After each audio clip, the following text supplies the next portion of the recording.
Hi friends, வணக்கம். Chilli chilli ரெசிபிக்கு உங்களை வர வைக்கிறேன். நம்ம இன்றைக்கி பார்க்க போகிறது தம் மட்டன் பிரியாணி. ஈஸியான முறையில் எப்படி செய்யலான்னு பார்க்கலாம் வாங்க. பாருங்கள், 200 கிராம் ஆயிலு, அதில் பட்டை, ஏலக்காய், கிராம்பு, ஜாபத்ரி, பிரியாணி இலை, அப்புறமா 200 கிராம் வெங்காயம் போட்டு நல்லா ஃப்ரை பண்ணிக்கலாம்.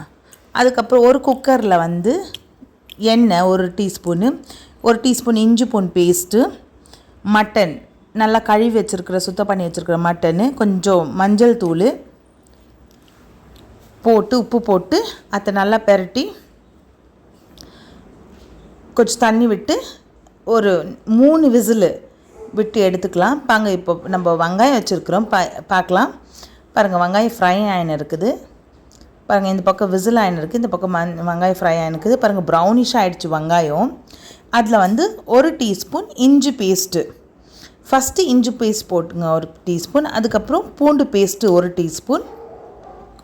இது 1 கேஜிக்கு வேணான அளவு. அதுக்கப்புறம் 1 டீஸ்பூன் மிளகாத்தூள். பாருங்கள், அது நல்லா ஃப்ரை பண்ணிக்கணும். 1 கப்பு புதினா, 1 கப்பு கொத்தமல்லி இலை, 200 கிராம் டொமேட்டோ, ஃபைன் சாப்டு டொமேட்டோ, உப்பு போட்டு நல்லா மிக்ஸ் பண்ணி எடுத்துக்கலாம். பாருங்கள், ஒரு பாத்திரத்தை வச்சு தண்ணி வச்சு பாருங்கள், இது ரெடி, மசாலா எல்லாம் ரெடி ஆகிடுச்சு. ஃப்ரெண்ட்ஸ், 1000 சப்ஸ்கிரைபர் ஆயிடுச்சு எனக்கு. அதற்காக எனக்கு சப்ஸ்கிரைப் பண்ண ஒவ்வொரு நியருக்கும் நன்றி, வணக்கம்.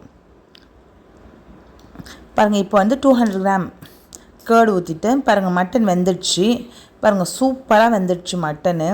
நீங்கள் பார்க்கலாம். அந்த கொஞ்சம் மட்டன் பீசஸ் எடுத்து சைடில் வச்சுக்கலாம்.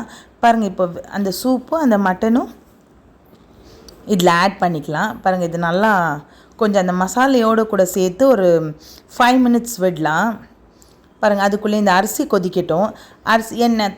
தண்ணி நல்லா கொதிச்சிருச்சு. இப்போ அரிசியை போட்டுக்கலாம். பாருங்கள், பாசுமதி அரிசி எடுத்துருக்குறேன்னு 1 கேஜி. அதில் உப்பை சேர்த்து நல்லா கொஞ்சம் நேரம் நல்லா ஒரு 75% வேகட்டும்.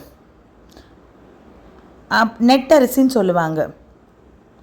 பாருங்கள், இது வெந்துடுச்சு அரிசியும். நம்ம தண்ணியெல்லாம் இருத்துட்டு பாருங்கள், இந்த மசாலா ரெடி பண்ணி வச்சுருக்குறோம் தெரியுங்களா, அதில் இதை ஆட் பண்ணிக்கலாம்.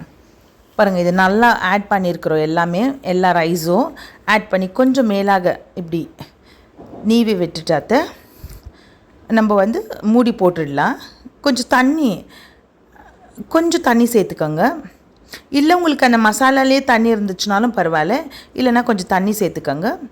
பாருங்கள், அதுக்கு மேலே ஒரு ஹெவியான பாத்திரத்தை வச்சு பக்கத்தில் 1 டீஸ்பூன் நெய், 1 டீஸ்பூன் எண்ணெய் போட்டு இந்த மட்டன் பீஸ் எடுத்து வச்சுருக்குறோம் தெரியுங்களா, அதை போட்டுக்கோங்க. கொஞ்சம் 1 டீஸ்பூன் இல்லை 1/2 டீஸ்பூன் மிளகாத்தூள், 1/2 டீஸ்பூன் கரம் மசாலா போட்டுட்டு நல்லா ஃப்ரை பண்ணலாம். பாருங்கள், இது ஃப்ரை ஆகிடுச்சு.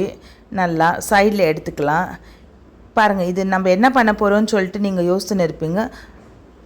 நீங்கள் பாருங்கள், இப்போ பாருங்கள், இது மேலே இந்த ரைஸ் மேலே போட்டுட்டு ஒரு 30 மினிட்ஸ் தம் விடலாம். ஸ்லோ சிம்மில் விட்டுருங்க. பாருங்கள், ரெடி ஆகிடுச்சு. பாருங்கள், மட்டன் பாருங்கள் எவ்வளோ நல்லா வெந்துச்சு. இந்த சேனல் லைக் பண்ணுங்கள், சப்ஸ்கிரைப் பண்ணுங்கள், ஷேர் பண்ணுங்கள் ஃப்ரெண்ட்ஸ். பாய்.